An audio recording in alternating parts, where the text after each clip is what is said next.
Morgen kommt das Rezept in der Post. Ja. I co jeszcze? I post? Co to znaczy post? Poczta. Aha. Morgen kommt das Rezept in der Post. Ja, Sag- morgen kommt das sag- Rezept Aber, in der Post. aber du musst auf Polnisch sagen. Nein, Sag ihr, dass ihr sagt es auf Polnisch. auf Polnisch. Morgen kommt das Rezept in der Post. Morgen kommt das Rezept in der Post. Ich weiß nicht, warum sie lacht.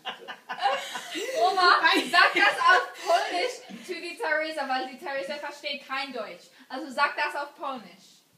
Sag das auf Polnisch. Du bist der Übersetzer. Der Bernd sagt's dir in Deutsch und du musst in Polnisch zu die Theresa sagen. Da brauche ich eine Woche. Dobra, Okay. będzie jakaś. Also, Try it again. sagt morgen noch morgen. Sag morgen kommt das Rezept in der Post. Sag Papa, ihr what? das. You never Morgen learned kommt das Rezept in der Post. Po polsku to proszę powiedzieć, pani Sabinko.